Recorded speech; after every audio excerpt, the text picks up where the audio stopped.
wala akong talento sa pagluluto. Madalas na iba ang lapot ng sabaw ng aking sinigang.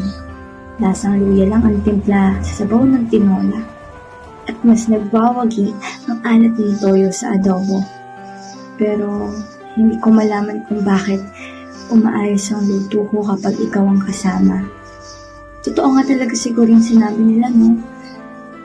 Na mas masarap ang luto kapag may pagmamahal, kapag may pinag-aalayan.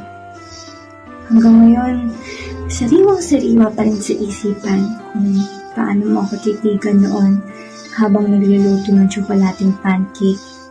Pagkamat simple, kaya ko, ito'y iyong naging paborito.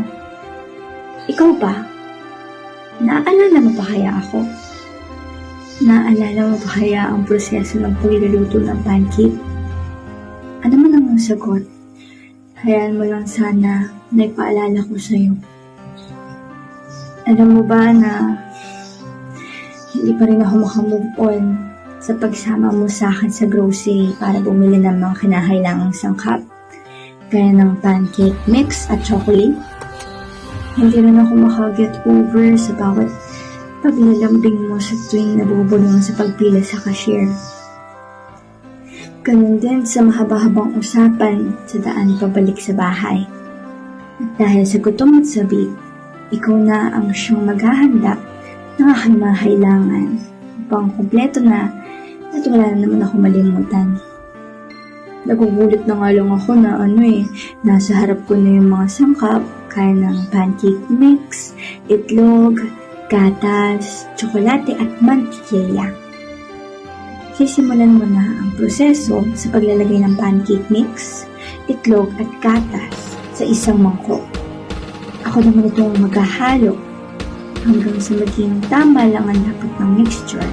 Para maging tama lang ang lapot ng mixture, nilalagyan ko ito ng paunti-unting tubig. Pagkatapos niyan ay bahagya kong hiwain ang isang chocolate bar.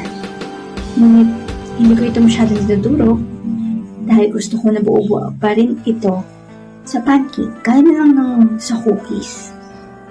Sa totoo lang, kabaliktaran niya ng ginawa mo sa puso.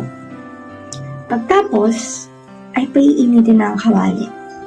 Tsaka na ilalagay ang mantikilya na dapat matunaw. Pero sa titig mong yan, mukhang ako yata ang matutunaw. Kapag natunaw na ako, ang mantikilya, hihinaan na ang apoy ng kalan. Tsaka natin ibubuhos ang 2 kutsara ng mixture. 2 hanggang 3 yung nalalagay ko dito sa kawali. Ngunit, nakadepende iyon sa laki ng kawali o laki ng pancake. At matagal kong hinihintay na maluto ito. Sapat na maalala kita. Sapat na para isipin na mamiss na kitang kasama sa bawat pagluluto. Sapat na rin ito upang maghugas na lang ako ng plato at labanan ng puso't isip ko. Ngunit, anong laban ang gawin ko? Mabilis sumuko at mahina ang kalaban ng kalaban ko. Walang ba sa asin?